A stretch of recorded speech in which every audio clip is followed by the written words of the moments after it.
Reading Show. Today I'm very pleased to have as my special guest Darla McCoy Stacy. Darla, welcome to the show. Thank you. It's nice to be here. Now tell me something and tell the people, how did you hear about our show? I heard about your show through Mark's son. He's a Pikeville College professor. Oh, okay. Mm-hmm. Well, I was really pleased when you called me because I have such a time getting guests, and it's really nice when somebody calls me and I don't have to go out searching for somebody. I was really happy and excited to be here. Well, good. Where are you from? I'm from Martin County. Martin County. Mm-hmm. What town? Martin County. I'm from Beauty, actually. Oh, good. Mm-hmm. And are you married? Yes, I've been married for 6 years, and I have 2 beautiful children. I have a 2.5-year-old. Her name is Haley Brianne, and I have a 7-month-old son. His name is Tanner. Where are they today? And they're with their grandmother today while I'm taping. Well, they get to see you on TV now. Oh, by the way, have you ever been on TV before? Oh, yes. One time I was on TV. I was on Mr. Cartoon one time when I was 6 years old. But other than that, no. And the disappointing thing about it was we didn't get to see any cartoons. Oh, really? It's on there. No, we went with my church. And it was when I was really young, but... You mean they don't show the kids the No, cartoons? just jokes. And we play games. We played games. And... no cartoons though, but I really did want to see Beeper, so that's why I went. Did you get to shake hands with Mr. Cartoon? Yeah, I did. I got an autograph picture of him, and it was fun. Well, that's good. Well, what do you do, Darla, for a living? I'm a homemaker. I stay home with my 2 children, and I do my writing on the side. Oh, that's good. I know with 2 kids you don't have a whole lot of time to write. That's true. That's true. Usually I do my writing during their nap time, or maybe my husband will take them out somewhere and I'll write. How long have you been writing? Oh, since I was 10 years old. Since I was in the 4th grade. And what got you interested then?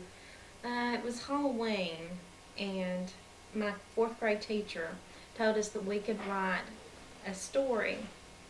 And so I wrote a story to bring to class. It was sort of a spooky story. And the kids, after that, they kept asking me, well, write another one.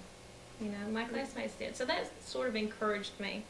But I have a lot of aunts in my family who write. It's always encouraging when your peers like what you write. Yes, and that was very important to me. Yeah. Well, that's good. What kind of writing do you do? What style? Well, I usually do poetry, but I have been trying to do some short story writing and branching out. Yeah. Is your poetry, does it just come to you and you write it down, jot it down hurriedly, or do you sit down and say, okay, I'm going to write a poem today and just sit and work on it for maybe an hour, 2 hours a day? How do you usually do that? No, mine's not that way at all. I usually write the first thing that comes to the top of my head, and it's usually fictional. Sometimes I'll have a dream and write about what my dream was about. And other times I'll write about something that will come from my heart. It depends on the day, actually. It depends on what I write about. Well, do you want to read something for us today? Sure. Would you like to hear the story or a poem? I'll read the story first. Okay. My story's entitled Virginia's Blessings. And it's about a mother. Just a little preface here. Okay. On a rainy morning, Virginia hurried, as she usually did, to get her children off to school, making sure they had what was needed for the day. Let's see, she said as her mind raced. Rose, do you have your lunch? Yes, Mama, we have everything. Rose was Virginia's firstborn, who'd soon be in 3rd grade. Mark, remember, no roughhousing in school today. Yes, Mama, but what should I do if Michael starts pinching me again? Inwardly, Virginia wanted to tell her son to punch the bully, but she knew that wouldn't be proper. Mark, if Michael starts pinching you again, make sure you tell your teacher after class, okay? Now hurry, children, the bus is here, she said as she opened the screen door.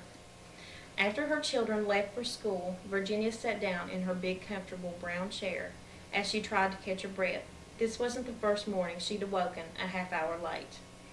As she looked around her home, everything looked very mundane and ordinary. Will things ever change, she wondered, as she glanced down at the 2 coffee stains on the sleeve of her robe. Virginia wanted much more than what she had. Originally, she wanted to sing or to act. She would have liked to have gone to college to study her art. In a way, it was as though she were trapped. Nothing's ever going to be different. Everything changes but my life, she thought. Just then, Virginia heard the phone ring. It was her Aunt Sarah, who lived just a few blocks down the street. Virginia, there's been an accident. Mr. Elder's bus was hit as he was making a stop, her aunt said nervously. Rose and Mark weren't on the bus today, were they? Virginia couldn't speak. She threw down her phone and hurried to her car as quickly as she could. It's only a few blocks away. I'll be there soon, she kept reminding herself. If I'd only driven them this morning, this would have never happened to my babies. Please, dear God, let them be all right. As Virginia neared the site, she saw a police car and an ambulance. Then as she drove closer, she saw what appeared to be about 15 children sitting safely on the lawn, 2 of which were Rose and Mark. Excitedly, Virginia threw her car into park and ran to them. All at once, Mark said, "Look, Mama, not a scratch." Virginia could only cry as she looked down at her daughter and son, healthy and beautiful. Then as she stared into their eyes, she thought, my life's not so routine. This is what my life's about. As they drove home, Rose and Mark played in the back seat. Listening to their laughter was as though she were listening to sweet music. Virginia then came to the realization that each day was a blessing and another chance to follow her dream, any dream she chooses. That's good. Thank you. If those kids had died, I don't know what I would have done. I was all ready to cry. I could see the whole scene.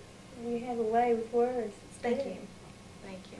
And this, I think, this particular story I wrote about my daughter, I was very concerned about some things that were going on, and my daughter, she was sick one evening, very sick with a fever, and she was throwing up.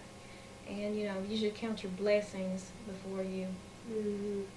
I know, you get all upset about little things every day. And that's true. You just realize that that's all that's really important. Mm-hmm. That when you started reading it, when the bus wrecked, I thought, oh no, because my kids are in Cincinnati today. Mm-hmm. Oh yes, that would be unnerving. Okay, you want to read some poetry now? Sure. Okay. I have a poem which I joked with my mother that I wrote about her, but no, my mother's a very young, beautiful woman. This poem's entitled Lost Youth. It says, mirror, mirror on the wall, why has time been unkind to me? As I look into this mirror, 'tis wrinkles that I see. Age upon me, go away, come to me some other day. As for now, I'm still too young to wither and wrinkle until I'm done. There once was a time when I could see, and when my memory didn't forsake me, I could catch a man's stare with just one glance, then we'd stay up all night to dance. Now my youth is gone. It doesn't seem fair that time is won. Now I have grandchildren and great abide, without my husband by my side. 'Tis a pity, but a natural fact I know, the transition we make from young to old. That is good, very good. No, how old are you, darling? I'm 23. And you're already thinking about things like that? Oh yes, oh yes. I just, actually I was watching a movie about this old woman, and she had a very difficult time dealing with her age. And that just came to mind. This poem did. I like that. Well, you got some more poetry there, don't you? Yes. I write all different styles of poetry, so See what else you got. just bear with me. Now this is a love poem, and it's entitled, I Think of You, My Love. The wind blows the trees in the fields, the orchards are blossoming, fruit yields abundantly, then again I think of you. The screech of the porch swing as I sway back and forth on this peaceful night, soft shadows in the mist of yellow moonlight, then again I think of you. I smell your scent in the air, I feel your touch in the gentle wind. My heart beating is yours, it's yours to mend. Please come back to me, my love. The dark and lonely miles between us are very unforgiving. Tonight's the night we should be together, loving and living. Then again I think of you. As the clock ticks away this passage of time, I know it shan't be long, but I know also, my love, I will wait for your return. then again, I think of you always. Hmm. Did you write that for your husband? Oh, yes, he was on a trip. It's a good thing you wrote it for him. I was missing him. So, I like it. thank you. And I have a poem that I wrote when I was 16 or 17. I can't really remember which right now. But it's called My Butterfly. And it's a really short poem, but it's cute. It says, it's called My Butterfly. I will ride on the wings of my butterfly, high above a world bound to die. In my eyes I can only see my brilliant butterfly to carry me. No hills too steep, no valleys too wide, just the stars in the twilight shine. Up on top of the moon we'll prevail, on the dusk tonight we'll sail. It's just a silly fantasy, oh my, but still I'll ride on the wings of my butterfly. You know something? I think that's probably the best one. Oh, thank you. Really? Thank you. I like that. But what made you think of something like that? Well, I was a rebellious teenager, as many teenagers are, and I think that I was just in my room, mad, and I just wanted to escape. And poetry has always been a big, outlet for me. So you get on a butterfly and you fly away. Yeah, I would just fly away and through my poetry. I used to imagine that I had a big bubble that I could get in and ride around in. Well, sometimes it's nice to have a good imagination. You know, it helps me cope with a lot too through my poetry. Yeah. Oh, at times when I'm having the most trouble is the time when I do more of my writing. That's true.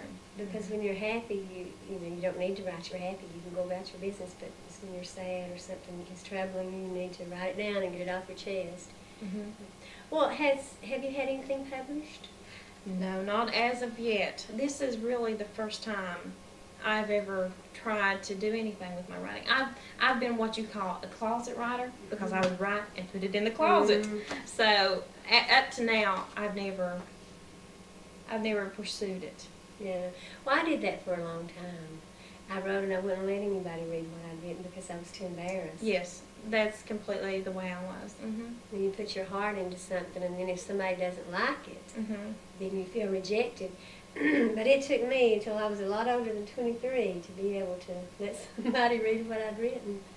I think that's good that you can do it at such a young age, and you have a lot of talent. Thank you very much. By the time you are, at the age that most people are starting to really do something with their writing, you should be way on your way to becoming a great writer. Well, hopefully. I don't have that many life experiences being so young. And, that's a lot of limitations, but I do have a large imagination. And I have a creative ability, not with my writing, but with my hands also.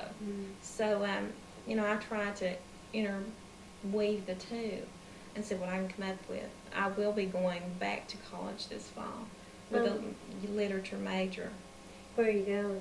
I'm going to PCC. It's a community college, and I'm going to try to pursue my writing career, I guess. Yeah. Do you have any college?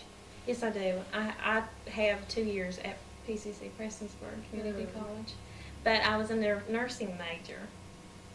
Oh, so you have to go back and redo everything. Right. But I have a lot of the one-on-one classes that will transfer to my literature major. So where are you going when you finish at PCC? After PCC, probably Moorhead. I want to teach writing. I want to teach literature. Well, those are high hopes. I hope you accomplish them. What do you plan to do in the future with your writing other than teach? Other than teach, well, I'm going to try my best to publish a book. I want a book of my own for my children. That's part of my own immortality, I think. Seeing your name there. Yeah, knowing that it'll be there. Yeah. A book of poetry or? Poetry mainly. Yeah.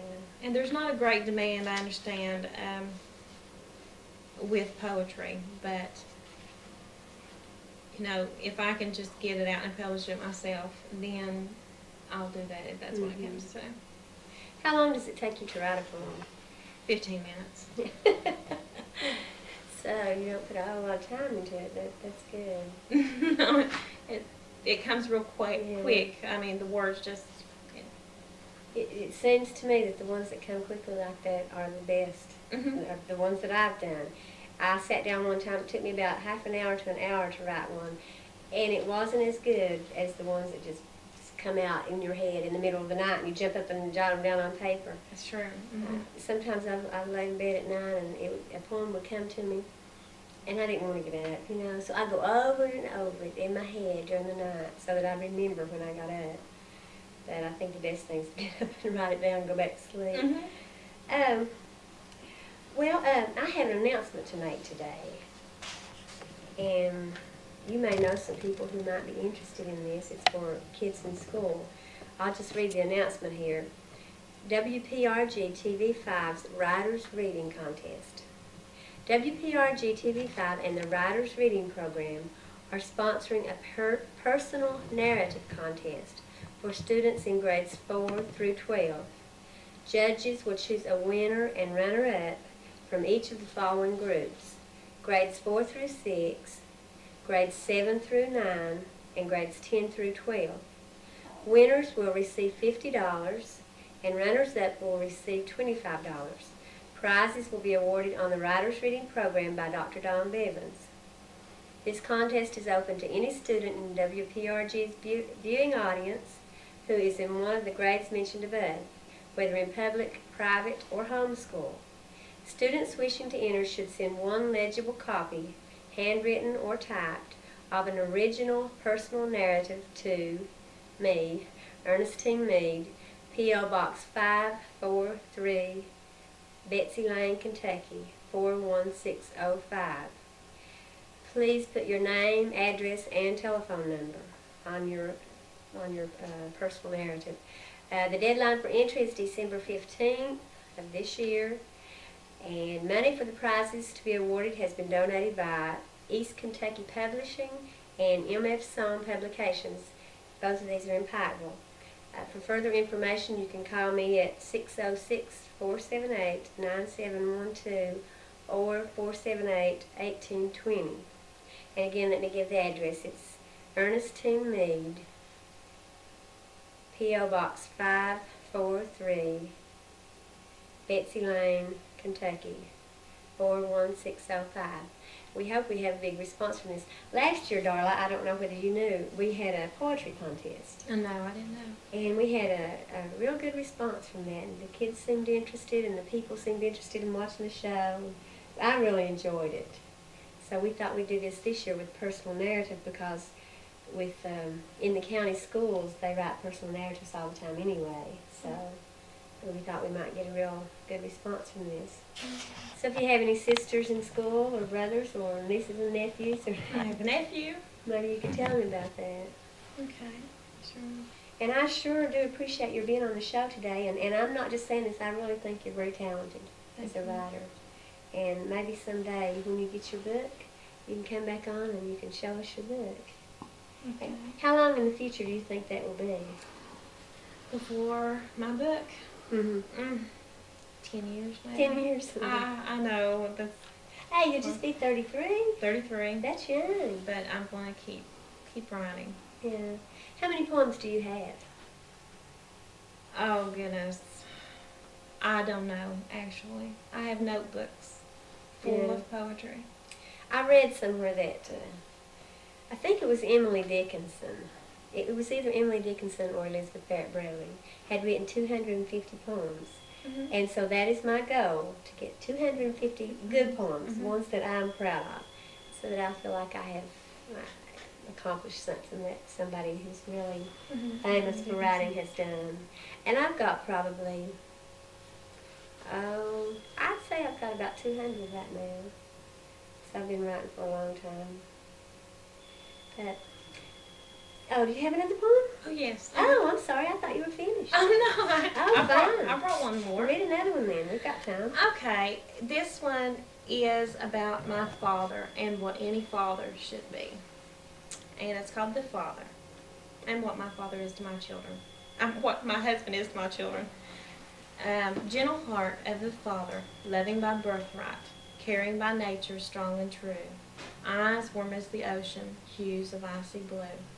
Helping hands calloused by hard work, large shoulders, muscles that hurt. The inner strength of 10 men with the knowledge of the gods. Gentle heart of the Father with the quick wit of an intelligent man.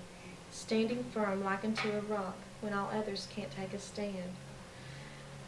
Gentle heart of the Father, often overlooked, but never underestimated.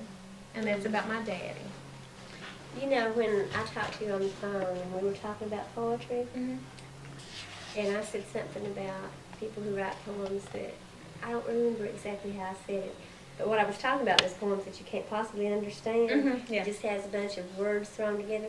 And you said that's the kind of poetry I write. Well, I thought the butterfly, remember the one that you said that you liked really well? I thought the butterfly was one that you couldn't really understand, you know?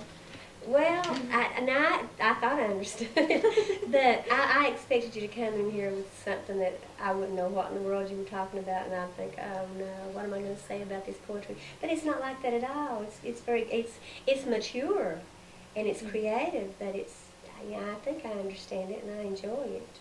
Unlike the poetry I was telling you about, because I don't enjoy that kind of poetry. Well, I'm so glad I came on here with poems that you enjoy. Yeah, it would be hard, wouldn't it? Yeah, it really would be hard to sit here and say, Yes. okay. Explain that one, darling. Explain that one. Do you have another one? Do we have time for another one? Yeah, we've got about 5 more minutes. Okay. I wrote this one when I was 17. And it's called Fallen Angel. And it's a very sad one. I hate to end with a sad one, but it's called Fallen Angel. Fallen angel from the sky, like a lonely tear dropped out of the sorrow of the dead past, creeping and sliding up the ladder to the clouds, but the memories still run fast. Is this an ancient tale of loneliness? Could it be there's no great danger? I am that fallen angel, and still to that ladder I will strive to climb. Oh, I like that too. And I wrote that one when I was 17. That's really unbelievable because it sounds like somebody who's a lot older who written that. Thank you. You really rebelled, didn't you? I really rebelled, all in writing. Well, that's good. That's the best way to rebel. I'm glad it was a creative outlet. Yeah, that's right. It could have been a lot worse. You could have got into drugs or something. Oh, goodness. Well, Darla, I have really enjoyed having you on the show.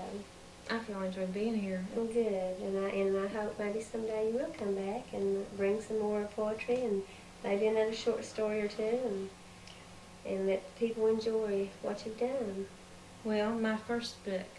When I get my Yeah. first book, Okay. I'll give you a call. Okay. I'll be waiting for that. Okay. All right. And I hope it comes at least within the 10 years. I was 40 before mine came out, so you'll be 7 years younger than me if you do it in 10 years.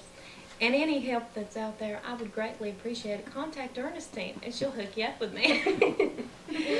Listen to that, Jerry Boyd and Mark Simon. Listen to this.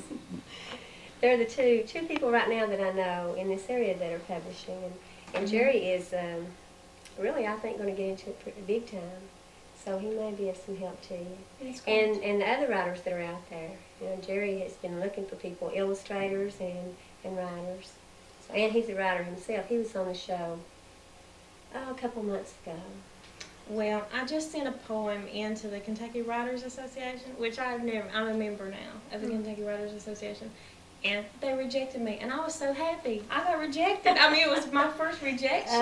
It was my first anything with my writing, so I hung it up on my mirror, and I said, now one day I'm going to send something in, and it's going to be a response, a good response. They're going to ask me to have it published, and I said, I'm going to put it right beside of it. Right. Well, you know, even the great writers like, who's the man that wrote Carrie? He writes all those weird... Stephen King. Stephen King. Mm-hmm. Yes, I heard that he finally got fed up and he threw his manuscript in the garbage or something, and his wife got it out. I don't know, but it was this long, woeful tale, you know, and that's just the way it is. We can't expect to not have to pay our dues just like everybody else. That's true. That's true. And for a beginning writer, you know, it seems that it would discourage me to get a big rejection through the mail. But I was really excited. I said, okay, you know, and they told me that they were happy to have me as a member now. But I was really excited. I thought, well, here's my first rejection. It's the first step on the road Right. to getting published. That's a good attitude to have. Do you have to be a member to be able to submit poetry to them? No, you can submit poetry to them without being a member. I wasn't a member when I submitted that certain poem to them. So you don't have to be a member. Well, I just wondered in case anybody else was interested, that might want to send them something. So, well, that's good. That's one place that people can send their poetry to. Do they take, what kinds of things do they take? Any kind of writing? Any kind of manuscript and poetry, any, like short story, things like that. And they have a department that does criticism, Oh. So they can tell you what you're doing wrong and some of your good points, some of your attributes. So I think it's really a good thing to join the Kentucky Writers Association. As I was speaking with Mark Son, he's the one that gave me the address so I could contact them. But there's a $15 membership fee if you're in school, and there's a $20 membership fee if you're out of school, and you're just a writer, but it's really helpful. Well, Mark gave me something that some publication they had, and I never did send in my dues and join. I kept meaning to. I need to do that.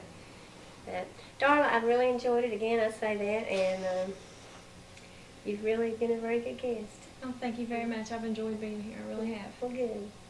And this is Ernestine Meade for Writers Reading. I want to thank Dr. Don for letting us come to you today, and I want to thank Darla McCoy Stacy for being on the show.